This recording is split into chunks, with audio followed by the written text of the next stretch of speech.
Un matin, ils sont arrivés ici, entre les palmiers et les surfeurs. Personne ne voulait y croire, pourtant à Salvador de Bahia, on a l'habitude des colonies de bipèdes. Mais à aucun moment, ces plagistes n'auraient imaginé voir sur ces plages tropicales des clandestins venus du froid.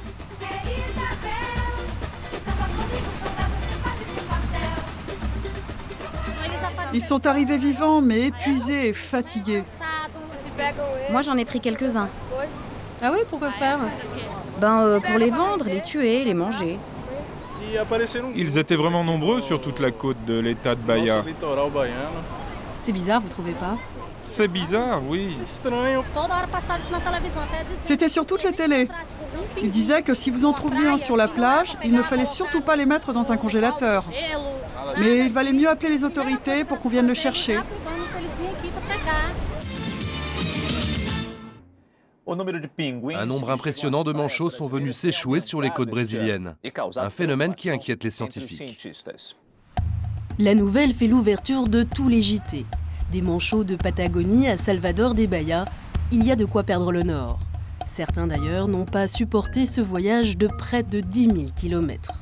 Depuis le mois de juillet, 2000 d'entre eux sont venus s'échouer sur les plages du nord-est du Brésil. Les pêcheurs sont les premiers à découvrir ces drôles de naufragés climatiques. Je suis très inquiet pour cet animal. Je sais qu'il vient de très loin et ce n'est pas normal d'en trouver sous ce climat, avec cette chaleur.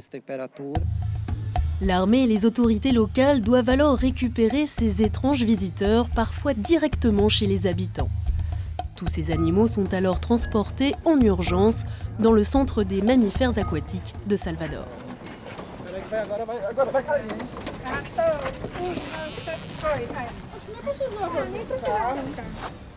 Depuis 3 mois, les manchots ne cessent d'affluer.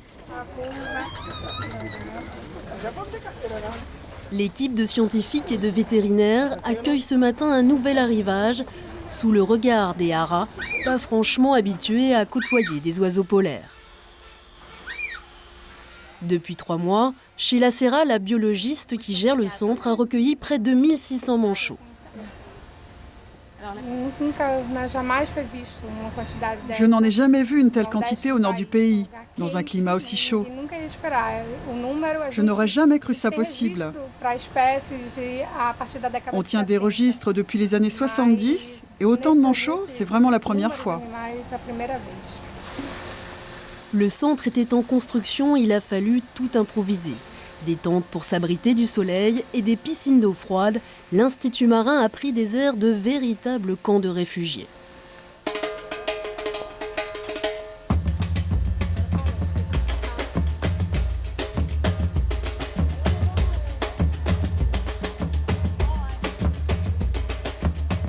Faire survivre des manchots en captivité dans un climat tropical est un pari difficile.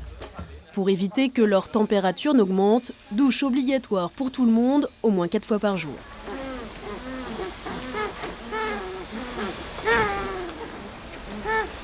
Pour requinquer ces animaux arrivés sous-alimentés et déshydratés, il ne faut pas moins d'1 tonne de sardines par jour. Alors on met les petits plats dans les grands. Aujourd'hui, la table est dressée pour 800 convives, pour le moins voraces. Mais certains de ces animaux sauvages sont récalcitrants à la sardine congelée. Raquel, la vétérinaire en chef, n'hésite pas alors à employer les grands moyens. Calme-toi.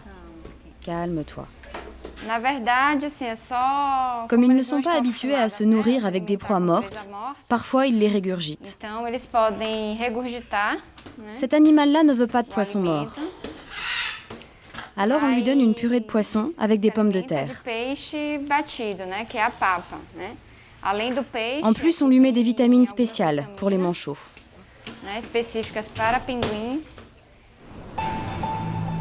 Drôle de vacances tout de même. Mais pour ces touristes à plumes, il fait décidément chaud, trop chaud.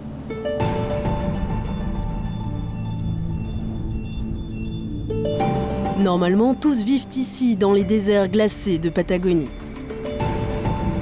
Chaque année, à partir du mois d'avril, ces manchots suivent les bancs de poissons qui remontent vers le nord. Ils sont alors des milliers à quitter les dédales vantées de la Terre de Feu pour un parcours de 5000 km jusqu'au sud du Brésil.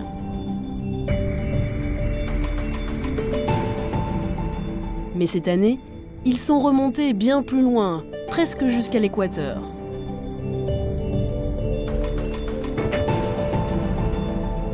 Pour comprendre, Sheila a demandé l'aide de Valeria Repolo, une spécialiste des manchots.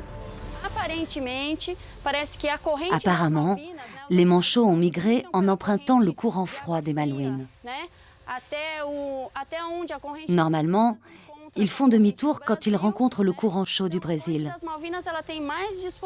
Mais cette année, à cause du changement climatique, le courant des Malouines était bien plus chaud que d'habitude. Du coup, ils ne se sont pas rendus compte de la différence de température entre les deux courants. Alors, ils ont continué leur route bien trop au nord. Et là, ils n'ont plus trouvé assez de poissons pour s'alimenter, car le courant chaud du Brésil est beaucoup moins poissonneux. Tous les animaux que nous avons trouvés sur les plages du nord-est brésilien étaient sous-alimentés et déshydratés. En fait, comme ils n'avaient rien à manger, ils ont été obligés de sortir de l'eau. À Salvador, les jours passent, l'été arrive à grands pas. Faire survivre des centaines de manchots dans la moiteur tropicale devient chaque jour un peu plus difficile. Ce matin, le thermomètre affiche déjà 27 degrés. Dès que la température augmente, les manchots suffoquent. Celui-ci est à un stade critique. Paola, l'une des vétérinaires, veut soulager l'animal, mais rien n'y fait. Elle tente alors l'opération de la dernière chance. Voici donc une image surprenante des conséquences du réchauffement de la planète. Un manchot de Magellan sous oxygène. Ce manchot s'est réveillé en train d'étouffer. Alors je l'ai aspergé, je l'ai baigné, mais il ne s'est pas calmé. Il a continué à ouvrir et à fermer la bouche. Ce qu'il y a en plus ici, c'est que souvent les manchots ont des problèmes aux bronches à cause d'un champignon. C'est un champignon très commun ici. Il en existe partout. Dans la terre, dans l'eau. Ce n'est pas grave pour nous. Mais eux, ils y sont très sensibles. Malgré les efforts de Paola, ce manchot ne survivra pas.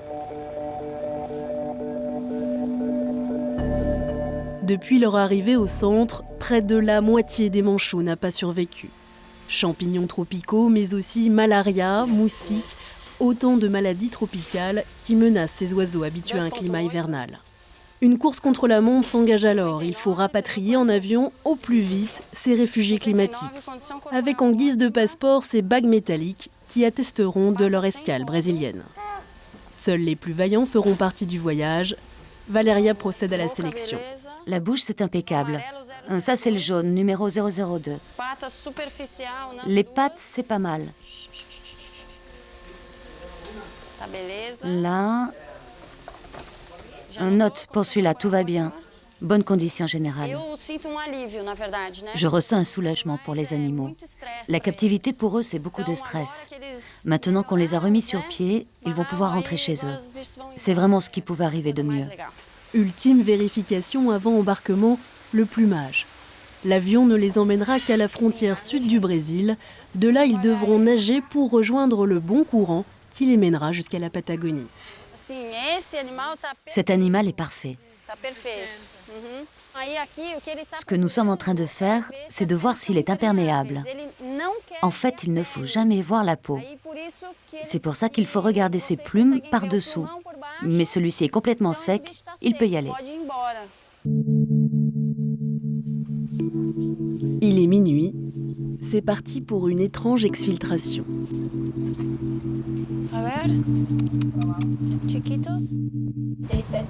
400 manchots ont été déclarés aptes au voyage. Un avion des forces armées doit arriver dans l'heure.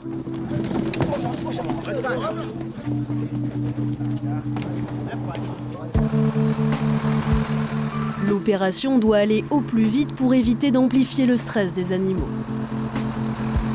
Le séjour de nos manchots se termine en beauté par l'incontournable visite du périphérique de Salvador. Vue imprenable sur la circulation et les gaz d'échappement. Un charmant souvenir de notre monde civilisé.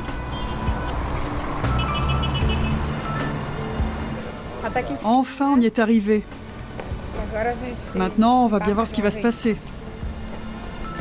C'est le moment de vérité. Le Transal affrété pour ce vol très spécial est au rendez-vous. Les militaires ont bien du mal à croire à ce qu'ils voient. Et jusqu'à la dernière minute, l'équipe vétérinaire est aux petits soins. Plus par là, de ce côté. Il faut mettre plus d'eau, là, par là. C'est sûr, ces manchots auront des choses à raconter à leurs congénères restés en Patagonie, car voler à 10 000 mètres d'altitude, ce n'est pas sans risque, même pour des oiseaux.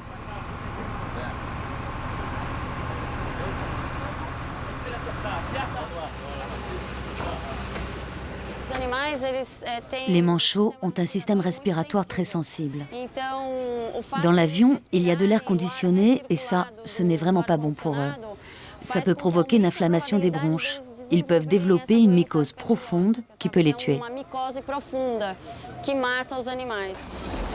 Les militaires procèdent alors à une étrange évacuation sanitaire avec des ressortissants palmés. Jamais une telle opération de sauvetage impliquant autant d'animaux n'avait été organisée en Amérique latine. Pour les forces aériennes, c'est vraiment nouveau. Nous n'avons jamais fait ce type de mission. Ce sont des passagers un peu spéciaux, non ? Oui, ce sont des passagers un peu spéciaux, c'est vrai, mais c'est une mission gratifiante.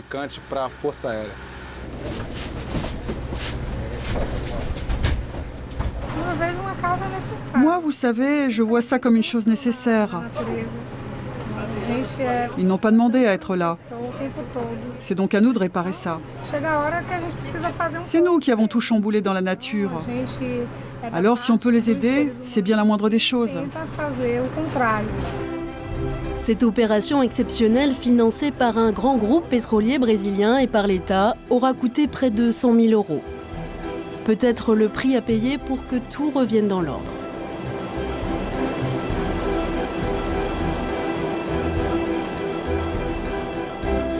Nos manchots quittent alors Salvador de Bahia pour 5 heures de voyage vers le sud du Brésil.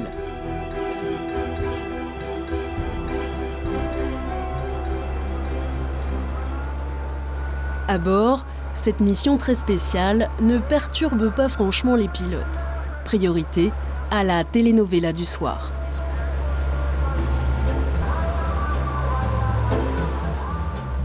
« 5000 kilomètres plus tard, nous voilà dans l'état de Rio Grande do Sul. Ici, c'est encore le Brésil, mais les paysages ont déjà un petit air de Patagonie. Il fait 15 degrés de moins qu'à Salvador. Rio Grande est une ville frontière très industrielle. Une ville comme tant d'autres qui contribuent au réchauffement de la planète. Ironie de cette fable moderne, les manchots seront relâchés ici, sur cette plage, au pied des usines.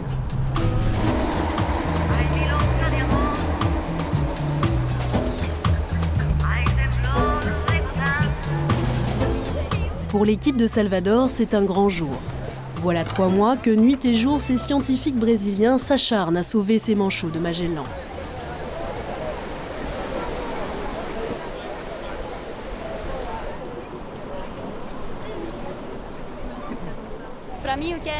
Pour moi, le plus ironique dans toute cette histoire, c'est que l'homme essaie de réparer un problème qu'il a lui-même créé. En fait, c'est en amont qu'il faut lutter pour la préservation de l'environnement, afin que toutes ces choses-là n'arrivent plus.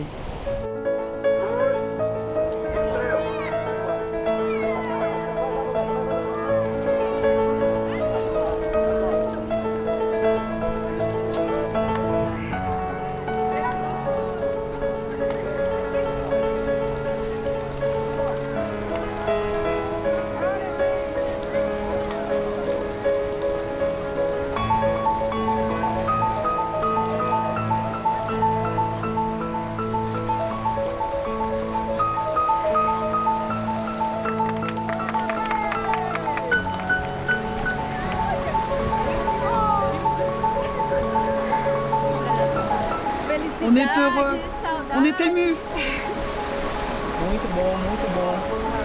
On a le sentiment du devoir accompli. C'est vraiment beaucoup de joie. Lors de la prochaine migration, ces manchots perdront-ils à nouveau le nord? Si le réchauffement de la planète se poursuit, il est fort à parier que ces oiseaux polaires seront, dès l'année prochaine, de retour sous les tropiques.